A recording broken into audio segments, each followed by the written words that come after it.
Is the door to Iron Man totally closed? Because I don't believe it is. Every day, the reset button, the space bar gets pressed, and it's like, now what?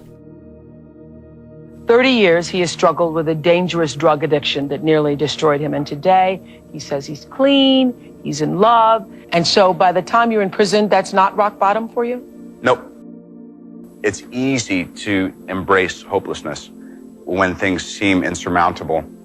And yet, it's actually just a matter of time until all of the elements come together for things to be all right. I mean, I believe that, most difficult situations will resolve themselves if you are persistent and if you don't give up entirely. And that's what I never did. I never gave up. Do you still get urges to do drugs?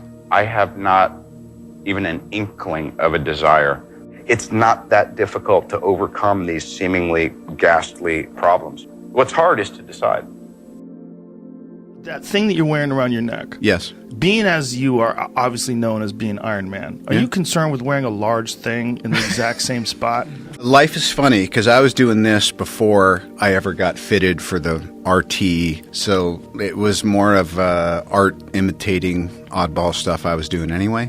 Even more interesting because maybe you were born to be Iron Man because Iron Man obviously had that. Loosely prearranged destiny. And what's incredible is how far afield you can go from it and still find your way back. This concept of things just sort of falling into place. I'm a big believer in that too.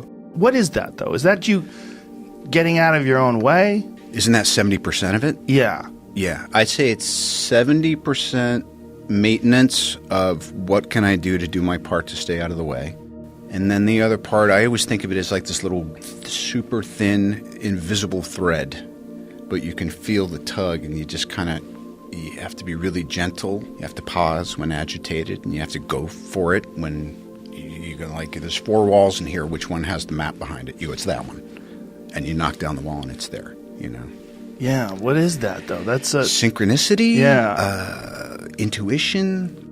I don't know. Right. It's the big I don't know. And I really feel, it's so funny, at this point in my life and being, kind of middle-aged and all that, well, I know I'm going to fly around the world and I'm going to sell some soap. And I know I have a new project and I know I've just retired my jersey on this 12-year journey I've been on.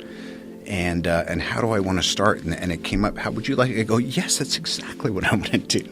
I'm going to go have the Joe Rogan experience and kick off this year and this season and this new chapter by doing what I love.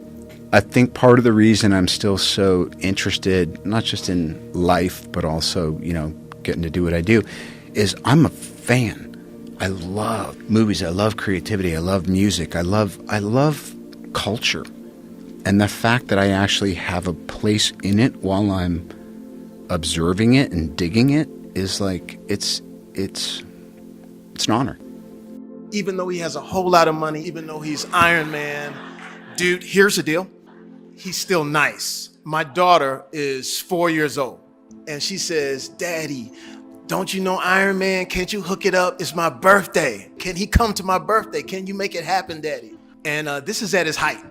This is when everything is going. And I text him, and I said, listen, man, my daughter, she loves Iron Man. If you got time, you know what I'm saying? If you'd stop by. And this is the day before her birthday. It's Saturday. Sunday is the birthday. He texts back. He says, is 12 o'clock noon good? Is the door to Iron Man totally closed? Because I don't believe it is. Oh. You guys can go through time now. Well, let me ask you the question. If I pick the jersey back up and put it on, wouldn't you feel a little bit like, oh, no. crap? No. Oh. I love you as Iron Man. So I would if they opened up this time machine and you popped out, I just imagine the moment where everybody goes fucking crazy. It would be amazing. It'd be great. I would love that. But I would also love you hanging it up. It's just, I keep thinking, see clearly.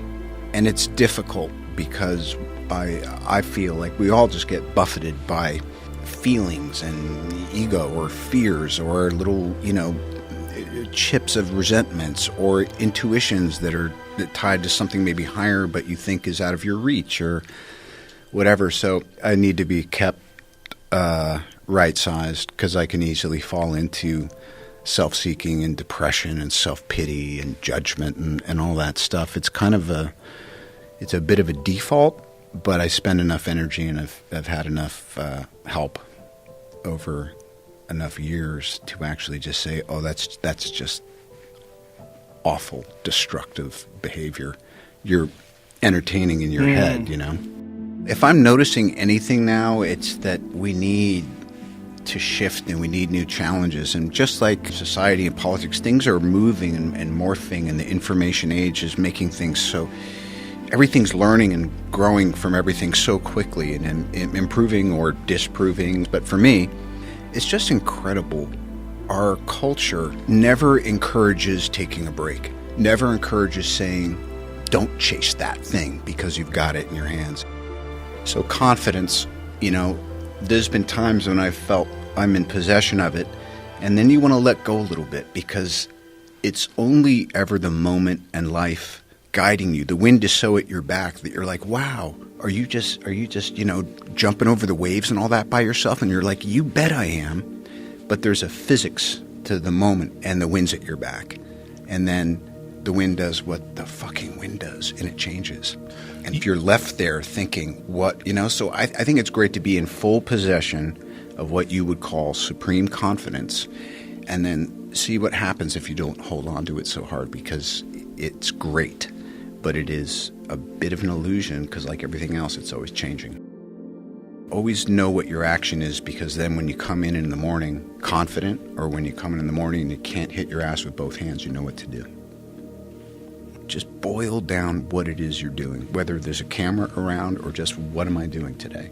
Today I'm showing up and I'm trying to be honest and also to listen and learn. But really my action today is I'm beginning a process of promotion. You actually take comfort in the fact that your eyesight is starting to dwindle? You want to chase it, but what I appreciate is you know where you're at by what you're able to retain if you fight for it, and the things that are going no matter what you do. Sometimes it's about, I don't need to try to use something to hold on to everything. I want to pick the 5 or 7 things that I definitely want to hold on to, and I want to watch the rest of it go in and out with the tides. Smile. Though your heart is aching, smile. Even though it's breaking. When there are clouds in the sky, you'll get by.